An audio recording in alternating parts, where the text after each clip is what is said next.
Hi எல்லாருக்கும் வணக்கம். Welcome back to my channel the bookworm. இன்னைக்கு நம்ம காலின் ஹூவரோட ஒரு ரொமான்ஸ் ஃபிக்ஷனை தான் ரிவ்யூ பண்ண போறோம். ஸோ என்ன புக் அப்படின்னா அக்லி லவ். இந்த புக் தான். ஸோ இந்த புக் வந்து நம்மளுக்கு எந்த இயர் ரிலீஸ் பண்ணாங்க அப்படின்னா 2014 பப்ளிஷ் பண்ணியிருக்காங்க. ஸோ இதோட ஜான்ரா என்ன அப்படின்னா ஒரு கான்டெம்பரரி ரொமான்ஸ் ஃபிக்ஷன். ஸோ இந்த புக்ல நம்மளுக்கு ஸ்டோரி எப்படி ஸ்டார்ட் ஆகும் அப்படின்னா டேட் அப்படின்னு ஒரு பொண்ணு இருப்பாங்க. அவங்களோட ஏஜ் வந்து 23. ஸோ டேட் வந்து சாண்டியாகோ அப்படின்ற இடத்துல இருந்து சான் பிரான்சிஸ்கோ அப்படின்ற இடத்துக்கு மூவ் பண்ணுவாங்க. அங்கே ஏன் வருவாங்க அப்படின்னா அவங்களோட மாஸ்டர் டிகிரி படிக்கிறதுக்காக. அவங்க நர்சிங் பண்ணுவாங்க. ஸோ அவங்களோட மாஸ்டர் டிகிரி படிக்கிறதுக்காக சான் பிரான்சிஸ்கோ வருவாங்க. ஸோ சான் பிரான்சிஸ்கோல அவங்களுக்கு யார் இருக்கா அப்படின்னா அவங்களோட பிரதர் கார்பின் இருப்பாங்க. அவங்களோட அப்பார்ட்மெண்ட்லயே தங்கி அவங்களோட மாஸ்டர் டிகிரி கண்டினியூ பண்றதுக்காக அங்க வருவாங்க. அண்ட் வந்து டேட் வந்து ஒரு ஹாஸ்பிட்டல்ல நர்ஸாவும் ஒர்க் பண்ணிட்டு இருப்பாங்க. ஸோ இப்போ டேட் வந்து சான் பிரான்சிஸ்கோ வந்ததுக்கு அப்புறமா அவங்க பிரதரோட அப்பார்ட்மெண்ட்டுக்கு போவாங்க. ஸோ அங்கே போறதுக்கு முன்னாடியே வந்து அந்த லிஃப்ட்ல வந்து ஒரு கேரக்டர் இருப்பாங்க. அவங்களோட நேம் வந்து கேப் அப்படின்னு சொல்லுவாங்க. அவங்கள கேப்னு தான் மோஸ்ட்லி அந்த புக்ல மென்ஷன் பண்ணியிருப்பாங்க. ஸோ அவர் வந்து ஒரு ஓல்டு மேன் மாதிரி சொல்லியிருப்பாங்க. அவரோட ஏஜ் வந்து நம்மளுக்கு 80 அப்படின்னு சொல்லியிருப்பாங்க. ஸோ அவரை வந்து எப்பவுமே கேப் அப்படின்னு தான் எல்லாருமே கூப்பிடுவாங்க. ஸோ அந்த கேப்புக்கும் டேட்டுக்கும் ஒரு நல்ல கான்வர்சேஷன் போகும். அவர் ரொம்ப ஸ்வீட்டான கேரக்டரா காட்டியிருப்பாங்க இந்த புக் ஃபுல்லா. ஸோ அப்படி அவங்க ரெண்டு பேத்துக்கும் இன்ட்ரோ ஆகும். ஸோ அந்த லிஃப்ட்ல ஏறினதுக்கு அப்புறமா அவங்க பிரதரோட அப்பார்ட்மெண்ட்ல வந்ததுக்கு அப்புறம் அங்க வந்து அவங்க பிரதரோட ரூம் நம்பர் பார்த்துட்டு அங்க உள்ள போகிறப்போ அந்த கரெக்டா அந்த அப்பார்ட்மெண்ட்டுக்கு முன்னாடி அந்த டோர் கிட்ட வந்து ஒரு யங் ஏஜ் பையன் வந்து ரொம்ப ட்ரிங்க்ஸ் பண்ணிட்டு அப்படியே பிளாக் பண்ண மாதிரி அந்த இடத்துல படுத்திருப்பாங்க. ஸோ இவங்களுக்கு யாருன்னே தெரியாது, ஒரு மாதிரி பயம் ஆயிடும். ஸோ அவங்க பிரதருக்கு ஃபோன் பண்ணதுக்கு அப்புறமா அவங்க பிரதர் கிட்ட சொல்லுவாங்க, நம்ம ரூமுக்குள்ள போறதுக்கு முன்னாடி யாரோ ஒருத்தவங்க வந்து ரொம்ப ட்ரிங்க்ஸ் பண்ணிட்டு படுத்திருக்காங்க அப்படின்னு சொல்லுவாங்க. ஸோ அவங்க பிரதர் வந்து ரொம்ப கேர்ஃபுல்லா நீ வந்துட்டு அவனை கிராஸ் பண்ணி அந்த வீட்டுக்குள்ள போயிடு, நான் வந்து உனக்கு ஹெல்ப்புக்கு வந்து என் ஃப்ரெண்டை வர சொல்றேன் அப்படின்னு சொல்லிடுவாங்க. ஸோ இவங்களுமே வந்து ரூம்குள்ள போயிடுவாங்க. அவங்க எப்படி மேனேஜ் பண்ணிட்டு அவங்கள கிராஸ் பண்ணிட்டு அந்த அப்பார்ட்மெண்ட்குள்ள என்டர் ஆயிடுவாங்க. ஸோ போனதுக்கு அப்புறமா அவங்க பிரதர் கால் பண்ணிட்டு டேட்டு கிட்ட ஒரு ஹெல்ப் கேட்பாங்க. நீ வந்து கோச்சுக்காம வெளியே வந்து ஒருத்தவங்க வந்து ட்ரிங்க்ஸ் பண்ணிட்டு இருக்காங்கன்னு சொன்னேன் இல்லையா, அவங்க வந்து என் ஃப்ரெண்டு தான். ஸோ அவனை வந்து அவனோட பேர் வந்து மைல்ஸ். ஸோ அவனை வந்து நீ எப்படியாவது வீட்டுக்கு கூட்டிட்டு வந்து சோஃபால படுக்க வச்சிரு, அவனை வச்சு எந்த ப்ராப்ளமும் வராது அப்படின்னு சொல்லியிருப்பாங்க. ஸோ டேட்டுமே வந்து அவங்க பிரதர் சொன்னாங்கன்றதுக்காக மைல்ஸை வந்து அப்படியே கூட்டிட்டு வந்து சோஃபால படுக்க வச்சுட்டு அவங்க வந்து அவங்களோட ரூம்ல போய் அவங்க ட்ரெஸ் எல்லாம் வந்து அரேஞ்ச் பண்ண போயிடுவாங்க. ஸோ இப்படி சொல்லுவாங்க. இப்போ வந்து அவங்க பிரதர் கார்பின் வந்து ஒரு பைலட்டா இருப்பாரு, ஒரு ஏர்லைன்ஸ்ல பைலட்டா இருப்பாரு. ஸோ அவரோட ஃப்ரெண்ட் அந்த ட்ரிங்க்ஸ் பண்ணிருக்காங்கல்ல, அவர் வந்து அவரோட நேம் வந்து மைல்ஸ். அவருமே வந்து ஒரு பைலட்டா தான் இருப்பாரு, அவங்க பிரதரோட தான் ஒர்க் பண்ணுவாங்க. ஸோ அப்படிதான் சொல்லியிருப்பாங்க. மைல்ஸோட வீடுமே வந்து அதே பிளாட்ல பக்கத்து அபார்ட்மெண்ட்னு சொல்லியிருப்பாங்க. ஸோ இங்க அவங்க படுக்க வச்சுட்டு அவங்க போய் அவங்க ட்ரெஸ் எல்லாம் அரேஞ்ச் பண்ணிட்டு இருக்கப்போ பயங்கரமா ஏதோ ஒரு சத்தம் வரும். ஸோ டேட் வந்து அவங்க ரூம்ல இருந்து மைல்ஸ் இருக்க இடத்துல வந்து பார்ப்பாங்க. அப்போ வந்து மைல்ஸ் வந்து ரொம்ப அழுதுட்டு இருப்பாரு. ஆக்சுவலா இந்த டைம்ல எல்லாம் மைல்ஸ்க்கு வந்து ரொம்பவே கான்சியஸே இருக்காது, அன்கான்சியஸா இருப்பாரு. அவர் பயங்கரமா அழுதுட்டு இருப்பாரு. அழுதுட்டே அவர் சொல்லுவாரு, ரொம்ப சாரி ரேச்சல், என்னை மன்னிச்சிரு, நான் தான் தப்பு பண்ணிட்டேன் அந்த மாதிரி அவங்க சொல்லிட்டே இருப்பாங்க. ஸோ டேட்டுக்கு வந்து ரேச்சல் யாரு அப்படின்னு தெரியாது. ஸோ இவன் ஏதோ ஒரு தப்பு பண்ணிட்டான், ஸோ அதனால யாருக்கோ சாரி கேட்டுட்டு இருக்கான் அப்படின்னு நினைச்சிட்டு அவங்களை என்ன பண்றதுன்னு தெரியாம அப்படியே விட்டுட்டு மறுபடியும் அவங்க ரூமுக்கு போயிடுவாங்க. ஸோ இப்படியே இருக்கும். அவங்களுக்கு வந்து ட்ரிங்க்ஸ் எல்லாம் அந்த கான்சியஸ் வந்ததுக்கு அப்புறமா மைல்ஸ் வந்து அவங்களோட அபார்ட்மெண்ட் அந்த பக்கத்து வீடு தான் இல்லையா, ஸோ அங்க போயிடுவாங்க. இப்படியே இருக்கும். ஸோ டேட்டோட பிரதர் கார்பினை பார்க்கறதுக்கு ரொம்பவே அடிக்கடி வந்து மைல்ஸ் வந்து அவங்களோட வீட்டுக்கு வந்துட்டே இருப்பாங்க. ஸோ இப்படி வந்துட்டே இருக்கிறப்போ டேட்டுக்கும் மைல்ஸுக்கும் ஒரு மாதிரி மியூச்சுவலா அட்ராக்ட் ஆகும். ஆக்சுவலா அவங்க லவ் பண்ண மாட்டாங்க, ஒரு மாதிரி பிசிக்கலி அட்ராக்ட் ஆவாங்க. அப்படி இருக்கிறப்போ இப்படியே கண்டினியூ ஆகிட்டே இருக்கும். ஸோ ஒன் டே என்ன பண்ணுவாங்க அப்படின்னா டேட்டும் மைல்ஸும் வந்து ஒரு அக்ரிமெண்ட் போடுவாங்க. அவங்க மியூச்சுவலா ஒரு அக்ரிமெண்ட் போடுவாங்க. ஒரு டேட்டுக்கு வந்து மைல்ஸ் வந்து 2 ரூல்ஸ் கொடுப்பாரு. நம்ம வந்து இந்த ஒரு ரிலேஷன்ஷிப்பை வந்து ஒரு மாதிரி சீரியஸா எடுத்துக்க கூடாது, கேஷுவலா தான் நம்ம கண்டினியூ பண்ணணும். ஆக்சுவலா அவங்க வந்து ஃப்ரெண்ட்ஸ் வித் பெனிஃபிட்ஸ் மாதிரி பேசிப்பாங்க. ஸோ நம்ம ரொம்ப கேஷுவலா இந்த ரிலேஷன்ஷிப்பை எடுத்துக்கணும், சீரியஸா போகக்கூடாது. ஸோ 2 ரூல்ஸ் நம்ம ஃபாலோ பண்ணணும் அப்படின்னு சொல்லிட்டு டேட்டு கிட்ட சொல்லுவாங்க, நீ எப்பவுமே வந்து என்னோட பாஸ்ட் லைஃப்பை பத்தி கேட்கக்கூடாது அப்படின்னு மைல்ஸ் சொல்லுவாரு.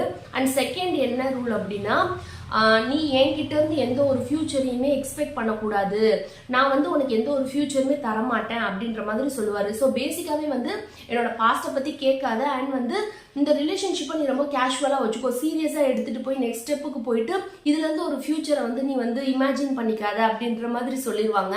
ஸோ ஸ்டார்டிங்ல டேட்டும் ஓகே சொல்லிப்பாங்க. டேட்டை வந்து எப்படி காட்டியிருப்பாங்க ஸ்டார்டிங்ல அப்படின்னா, ரொம்பவே வந்து ஒரு மாதிரி போல்டான கேர்ள் மாதிரி டிஸ்கிரைப் பண்ணியிருப்பாங்க. ஸோ டேட்டுமே அக்செப்ட் பண்ணிப்பாங்க. ஸோ ரெண்டு பேருமே மியூச்சுவலா ரொம்ப இன்டிமேட்டான சீன்லாம் வரும், அந்த மாதிரிலாம் நெக்ஸ்ட் எழுதியிருப்பாங்க. ஸோ இப்படியே போயிட்டு இருக்கும். ஒரு சுச்சுவேஷன்ல வந்து டேட்டுக்கு வந்து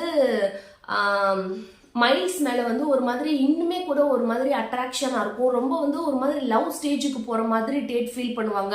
அவங்க இமோஷன்லாம் வந்து ரொம்ப ட்ரூவா இருக்கு, இது வந்து ஜஸ்ட் பிசிக்கல் மட்டும் இல்ல, ஒரு மாதிரி அவங்களுக்கு அவங்க மேல லவ்வே வர மாதிரி ஃபீல் பண்ணுவாங்க. பட் மைல்ஸ் வந்து அவங்க பண்ண அந்த ரூல்ஸ்ல வந்து கரெக்டா ஸ்டிக் ஆகி அவங்க வந்து என்ன ரூல்ஸ் பண்ணாங்களோ அதே மாதிரி ஃபாலோ பண்ணிட்டே இருப்பாரு மைல்ஸ். ஆனா வந்து டேட்டுக்கு வந்து இமோஷன்லாம் கிரியேட் ஆகும், அந்த மாதிரி இந்த புக்ல நெக்ஸ்ட் சொல்லியிருப்பாங்க. ஸோ ஏன் வந்து மைல்ஸ் வந்து இவங்க மேல லவ் வந்தாலுமே அதை காட்டிக்காம அதை வந்து அவர் வந்து ஒரு மாதிரி வந்து லஸ்ட் மாதிரியே ஒரு மாதிரி பிசிக்கலாவே அவர் வந்து ஹேண்டில் பண்ணுவாரு. அதெல்லாம் ஏன் அப்படின்றத அந்த புக்ல நெக்ஸ்ட் சொல்லுவாங்க. ஸோ இந்த புக்கோட நரேஷன் நம்மளுக்கு எப்படி இருக்கும் அப்படின்னா, ஃபர்ஸ்ட் ஒரு சாப்டர் ஃபுல்லா வந்து டேட் வந்து அவங்களோட பாயிண்ட் ஆஃப் வியூ சொல்லியிருப்பாங்க, அண்ட் செகண்ட் சாப்டர்ல மைல்ஸ் வந்து அவங்களோட பாயிண்ட் ஆஃப் வியூ சொல்லியிருப்பாங்க. இப்படி மாத்தி மாத்தி தான் ஒவ்வொரு சாப்டரும் நம்மளுக்கு மூவ் ஆகும். இதுல வந்து டேட்டோட பாயிண்ட் ஆஃப் வியூல நம்மளுக்கு ப்ரெசென்ட்டை சொல்லியிருப்பாங்க. ப்ரெசென்ட்ல வந்து டேட்டுக்கும் மைல்ஸுக்கும் இருக்க ரிலேஷன்ஷிப், அப்புறம் கார்பின், இவங்க எல்லாமே நடக்கிற இந்த ப்ரெசென்ட்ல நடக்கிறது ஃபுல்லாமே டேட்டோட பாயிண்ட் ஆஃப் வியூல நம்மளுக்கு கொடுத்துருப்பாங்க. அதே மைல்ஸோட பாயிண்ட் ஆஃப் வியூல நம்மளுக்கு என்ன சொல்லியிருப்பாங்க அப்படின்னா, பாஸ்ட் 6 இயர்ஸ்க்கு முன்னாடி என்ன நடந்துச்சு, டேட் லைஃப் அதாவது மைல்ஸ் லைஃப்ல 6 இயர்ஸ்க்கு முன்னாடி என்ன நடந்துச்சு, அந்த ரேச்சல் அப்படின்ற ஒரு பொண்ணு இருப்பாங்க இல்லையா, ஸோ அந்த பொண்ணு யாரு, அவங்களுக்கு இவங்களுக்கு என்ன ரிலேஷன்ஷிப் இருந்துச்சு, அந்த மாதிரி 6 இயர்ஸ்க்கு முன்னாடி பாஸ்ட்ல நடந்ததை ஃபுல்லாமே மைல்ஸோட பாயிண்ட் ஆஃப் வியூல நம்மளுக்கு சொல்லிட்டே இருப்பாங்க. ஸோ பேரலா ப்ரெசென்ட்டும் பாஸ்டும் நம்ம படிக்கிற மாதிரி வரும், அப்படியே ரீட் பண்ற மாதிரியே இருக்கும். ஸோ இந்த மாதிரி தான் நரேஷன் இருக்கும், அது ரொம்பவே நல்லா இருக்கும். அண்ட் வந்து மைல்ஸ் பாயிண்ட் ஆஃப் வியூல அந்த 6 இயர்ஸ்க்கு முன்னாடி நடந்த பாஸ்ட்டை வந்து நம்மளுக்கு ஒரு மாதிரி பொயட்டிக்கா சொல்லியிருப்பாங்க. பொயட்டிக்னா எக்ஸாக்டா பொயட்ரியா இல்லை, அந்த இது வந்து நம்மளுக்கு வேர்டிங்கா இல்லாம ஒரு மாதிரி பொயட்ரி மாதிரி ட்ரை பண்ணியிருப்பாங்க. ஸோ அதுவுமே நல்லா இருக்கும். ஸோ இவ்வளவுதான் இந்த புக்கை பத்தி சொல்ல முடியும், இதுக்கு மேல சொன்னா ஸ்பாய்லர் ஆயிரும். ஸோ இப்படியே இருக்கும் இந்த புக்ல. நெக்ஸ்ட் ஃபைனலா என்ன வரும் அப்படின்னா, டேட்டு மைல்ஸுக்கும் இருக்க அந்த மியூச்சுவல் ஃபீலிங் வந்து லவ் ஆச்சா, ஏன் வந்து அந்த 2 ரூல்ஸை வந்து மைல்ஸ் போட்டாங்க, அந்த மாதிரி இருக்கும். அண்ட் ரேச்சல் யாரு, அவங்களோட பாஸ்ட் என்ன, இதெல்லாம் தான் நெக்ஸ்ட் இந்த புக்ல வரும். ஸோ இதோட தான் இந்த புக்கு முடியும். ஸோ இப்போ வந்து ஆத்தரோட அந்த ரைட்டிங் ஸ்டைல் வந்து நம்மளுக்கு ரொம்பவே வந்து இம்ப்ரெசிவா இருக்கும். அண்ட் வந்து நம்மளது கூடவே வந்து டிராவல் பண்ற மாதிரி இருக்கும். அந்த கேரக்டர், ஏதாவது ஒரு கேரக்டர் வந்து இந்த புக்ல இருக்கிறதுல ஃபீல் பண்ற மாதிரி இருந்துச்சுன்னா நம்மளுக்கு இங்க ஃபீலிங்கா இருக்கும்.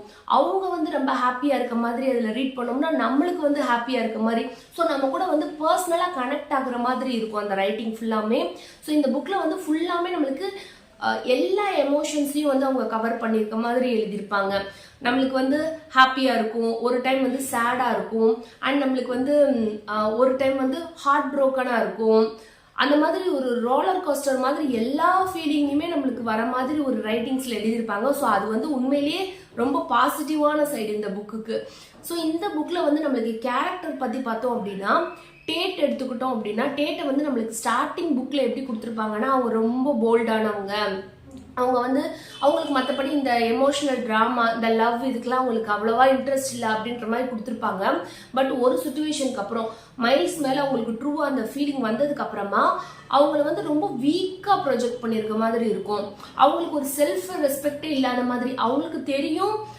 மைல்ஸ் வந்து அவங்களை இக்னோர் பண்றாங்க, ஒன்லி வந்து அவங்களுக்கு அந்த அவங்களுக்குள்ள எந்த ஒரு லவ் வராம மைல்ஸ் வந்து பிளாக் பண்றாங்கன்னு தெரியும். இருந்தாலுமே இவங்க பின்னாடி போய் ஒரு மாதிரி அவங்க பின்னாடியே போய் இவங்களுக்கு செல்ஃப் ரெஸ்பெக்டே இல்லாத அளவுக்கு போர்ட்ரே பண்ணியிருக்க மாதிரி நான் ஃபீல் பண்ணேன் அந்த புக்கில். அண்ட் மைல்ஸோட கேரக்டர் பார்த்தோம் அப்படின்னா அவர் வந்து ரொம்ப ஒரு மாதிரி ஒரு சில இடத்துலலாம் ரொம்ப ரூடாக இருக்கிற மாதிரி காட்டுவாங்க. ஏன் இந்த பையன் இப்படி பிஹேவ் பண்ணுறான், இவனுக்கு ட்ரூ லவ்லாம் புரியாதா அப்படின்ற மாதிரி ஃபீல் ஆகும். ஸோ அந்த மாதிரி ரூடாக பிஹேவ் பண்ணுவாங்க. பட் அவங்களையும் ஒன்றும் சொல்ல முடியாது, அவங்களோட பாஸ்ட் வந்து அவங்கள அப்படி ஹர்ட் பண்ணியிருக்கும். ஸோ அதனால பாஸ்ட்ல நடந்தது ப்ரெசென்ட்லி நடந்துருமோன்ற பயத்துல தான் வந்து அவங்க அவ்வளோ ரூடாக பிஹேவ் பண்ற மாதிரி இருக்கும். பட் ஒரு சுச்சுவேஷன்ல நம்மளுக்கு அப்படி ஃபீல் ஆகும். அண்ட் மெயினாக வந்து இந்த புக்கில் எனக்கு அந்த லிஃப்ட்டில் இருக்க அந்த ஆப்ரேட்டர் கேப்னு சொல்லியிருப்பாங்க இல்லையா ஒரு கேரக்டர், அந்த ஓல்டு மேனை எனக்கு ரொம்ப பிடிச்சிருந்துச்சு. ரீட் பண்ணுறப்போ அவர் வந்து ஜஸ்ட் ஆப்ரேட்டர் மட்டும் இல்லாமல் டேட்டுக்கு வந்து பயங்கரமாக அட்வைஸ் கொடுப்பாரு. டேட் வந்து அவங்களோட பர்சனல் லைஃப், மைல்ஸுக்கும் அவங்களுக்குள்ள ஃபைட் இருந்தாலோ இல்லை அவங்க என்ன ஃபீல் பண்ணுறாங்க அந்த மாதிரி அவங்க பர்சனல் லைஃப்குள்ள கேப்பை வந்து அலோவ் பண்ணுவாங்க. அவங்க பர்சனல் தாட்டை ஃபுல்லாக கேப் கிட்ட சொல்லுவாங்க. ஸோ அப்போ அவர் வந்து ரொம்ப ஸ்வீட்டாக அட்வைஸ் கொடுப்பாரு. அண்ட் வந்து டேட் வந்து அவங்களுக்கு ஃபுட்டெல்லாம் எடுத்துகிட்டு வந்து கேப்புக்கு கொடுப்பாங்க. ஸோ அவங்களுக்குள்ள அந்த ரிலேஷன்ஷிப் ரொம்பவே சூப்பராக இருக்கும். அதே மாதிரி தான் மைல்ஸுக்குமே வந்து கேப் வந்து நல்ல அட்வைஸ் கொடுப்பாங்க. அந்த மாதிரி அவர் வந்து எல்லாருக்கூடையும் ஃப்ரெண்ட்லியாக இருக்க மாதிரி, மோஸ்ட்லி வந்து இந்த டேட்டு கூடயும் மைல்ஸ் கூடயும் ரொம்ப ஃப்ரெண்ட்லியாக அவங்க ரிலேஷன்ஷிப் ரீட் பண்ணுறப்போ நல்லா ஸ்வீட்டாக இருக்கும். ஸோ அப்படி இருக்கும் கேப்போட கேரக்டர். அண்ட் வந்து ஃபைனலாக டேட்டோட பிரதர் கார்பினோட கேரக்டர் எப்படி அப்படின்னா அவங்க வந்து அவங்க சிஸ்டர் மேலே ஓவர் ப்ரொடெக்டிவாக ரொம்பவே ப்ரொடெக்ட் பண்ணி பேம்பர் பண்ணுற மாதிரி கொடுத்துருப்பாங்க. அவங்களுக்கு ஒன்றுனா பார்த்து பண்ணுற மாதிரி ஒரு கேரக்டர், ப்ரொடெக்டிவான கேரக்டராக கொடுத்துருப்பாங்க. ஸோ அவங்கள பற்றி அவ்வளோதான். அண்ட் வந்து அந்த பாஸ்டில் வர ரேச்சல் அந்த பொண்ணோட கேரக்டர் வந்து ஆக்சுவலாக அந்த பொண்ணை வந்து ரொம்ப ரிவீல் பண்ண முடியாது, சொன்னால் ஸ்பாய்லர் ஆயிரும். பட் வந்து அந்த பொண்ணை வந்து ஒரு டீனேஜில் காட்டியிருப்பாங்க. அந்த பொண்ணுக்கு ஒரு 18 இயர்ஸ் இருக்கிற மாதிரி அந்த புக்கில் அந்த பாஸ்டில் சொல்லியிருப்பாங்க. ஸோ அது வந்து ஒரு சப்பியான ஒரு க்யூட்டாக பார்த்தோன்னே நம்ம அட்ராக்ட் பண்ணுறக்கூடிய பொண்ணு மாதிரி ஃபிசிக்கை வந்து சொல்லியிருப்பாங்க. ஸோ அவங்களோட கேரக்டர் பற்றியெல்லாம் ரொம்ப ரிவீல் பண்ண முடியாது. ஸோ இவ்வளோதான் இந்த புக்கில் வந்து இருக்க மெயின் கேரக்டரை இவங்களை சுற்றி தான் நடக்கும். ஸோ இதுதான் வந்து கேரக்டரை வந்து இப்படி தான் நம்மளுக்கு அந்த புக் ஃபுல்லாக சொல்லியிருப்பாங்க. அண்ட் வந்து இந்த புக்கில் நான் நெகட்டிவ் அப்படின்னு எதை பார்க்குறேன் அப்படின்னா, நெகட்டிவ் அப்படின்னு சொல்லிட முடியாது. இந்த புக்குக்கு ஆக்சுவலி அந்த மாதிரி தான் தேவைப்படும் ரைட்டிங்ஸு. பட் வந்து ஒரு சில நேரத்தில் வந்து ஓவர் ஸ்பைசியாக இருக்க மாதிரி இருக்கும். மொத்தமாகவே இந்த புக் வந்து 320 பேஜஸ் தான் இருக்குது. ஸோ இதில் வந்து பாதி பேஜுக்கு மேலே வந்து ரொமான்டிக் ரிலேஷன்ஷிப்பை வந்து ரொம்பவே வந்து டீப்பாக சொல்லியிருக்க மாதிரி இருக்கும். ஆக்சுவலி அப்படிதான் இருக்கும் ரொமான்ஸ் ஃபிக்ஷன்னா. பட் வந்து ஒரு நெகட்டிவ்னு சொல்கிறதுக்காக வந்து சொல்கிறேன். அது வந்து ஒரு மாதிரி டீப்பாக அதவே வந்து சொல்கிற மாதிரியே இருக்கும், ரொம்ப டீப்பாக கொடுத்துருக்க மாதிரி இருக்கும். ஸோ அது ஒன்று தான் நான் வந்து நெகட்டிவாக பார்க்குறேன். இந்த புக்குன்னு இல்லை, இந்த ஆத்தர் எழுதியிருக்க மோஸ்ட்லி நிறையா புக்லேயுமே அந்த மாதிரி தான் ஸ்பைசியாக பயங்கரமாக எழுதியிருப்பாங்க. நவம்பர் 9 அந்த புக்கில் கூட அவங்க இதே மாதிரி தான் ஸ்பைசியாக தான் சாப்டர் ஃபுல்லாக எழுதியிருப்பாங்க. ஒவ்வொரு பார்க்லேயும் அந்த மாதிரி ஸ்பைசியை வந்து கொடுத்துருப்பாங்க. ஒரு சாப்டருக்கும் கண்டிப்பாக ஒரு பேஜில் இருக்கும், அந்த மாதிரி கொடுத்துருப்பாங்க. ஸோ அதை ஒன்று தான் நான் நெகட்டிவாக பார்க்குறேன்.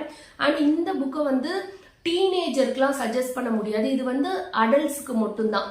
ஸோ இந்த புக்கை பற்றின என்னோட ரிவ்யூ உங்களுக்கு பிடிச்சிருக்கும் அப்படின்னு நினைக்கிறேன். உங்களுக்கு இந்த புக்கை பற்றின ஏதாவது கமெண்ட்ஸ் இருந்துச்சு அப்படின்னா கமெண்ட் செக்ஷனில் சொல்லுங்கள். அண்ட் நெக்ஸ்ட் வீடியோவில் பார்க்கலாம். பாய்.